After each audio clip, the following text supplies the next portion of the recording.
In 1959, 9 experienced hikers entered a remote mountain in Russia. None of them were ever seen alive again. Their tent was found cut open from the inside. Their bodies were scattered across the frozen slopes. Some of them were missing eyes and tongues. The mystery would shock the entire Soviet Union, and it remains unsolved to this day. The hikers were students from the Ural Polytechnic Institute. They were young and physically strong. All of them were experienced in winter expeditions. Their leader was Igor Dyatlov. He was only 23 years old, but he was respected by everyone in the group. They planned a difficult journey through the Ural Mountains. Their destination was a peak called Otorten. The area was wild and nearly uninhabited. The local Monsey people had a name for the nearby mountain. They called it Koletsayakul. It meant Mountain of the Dead. None of the hikers knew how accurate that name would become. The expedition began in late January 1959. 10 hikers started the journey together. One of them soon became ill. He decided to turn back. That decision saved his life. The remaining 9 continued into the mountains. They skied across frozen rivers. They crossed thick forests. Snow covered everything around them. Temperatures dropped below -30 degrees. The wind was strong and relentless. Still, the hikers remained in good spirits. They took photos and wrote in their journals. They joked and sang around the campfire. Nothing suggested the horror that was coming. On February 1st, they reached a high mountain slope. It was exposed and dangerous, but they decided to set up camp there. They pitched their tent on the open hillside. That was the last night they were ever seen alive. Something happened in the darkness. Weeks later, the hikers failed to return. Families began to worry.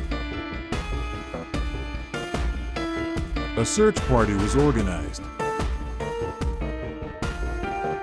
Students and soldiers joined the rescue effort. They searched the mountains for days. Finally, they found the campsite. The tent was half buried in snow. It was damaged, and it had been cut open from the inside. All their belongings were still inside. Shoes were left behind. Heavy coats were untouched. Food and equipment remained in place. But the hikers were gone. Footprints led away from the tent. The tracks showed they had fled in a hurry.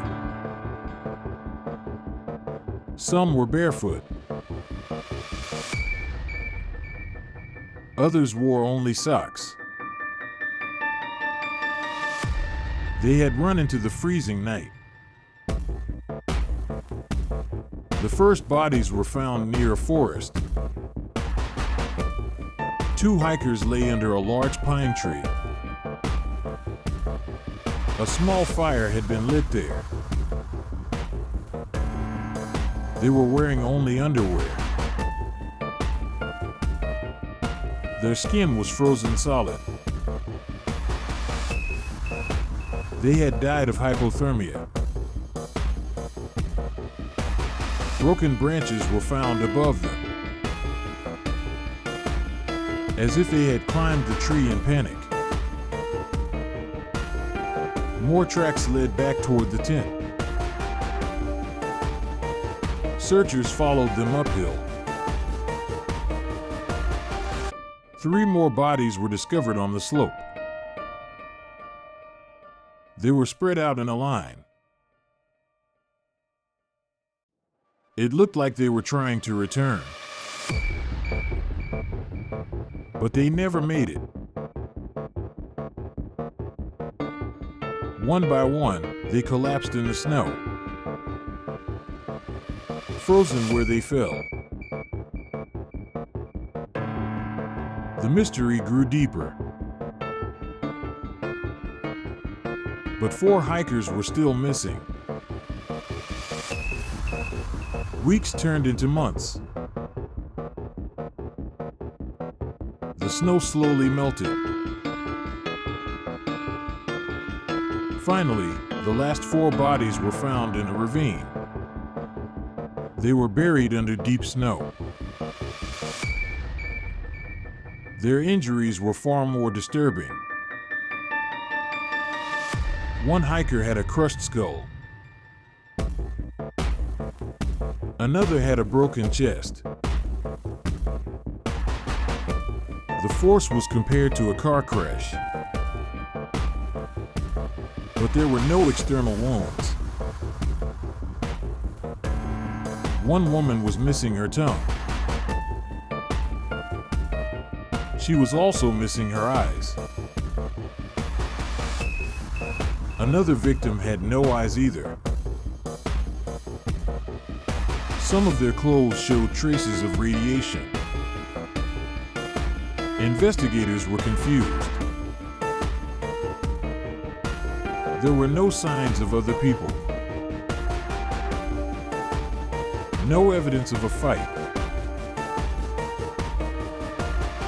The official report blamed an unknown natural force, but many did not believe it. Some blamed an avalanche. Others suspected secret military tests. To this day, no theory explains everything. The question remains for all of us: what really happened on the Mountain of the Dead?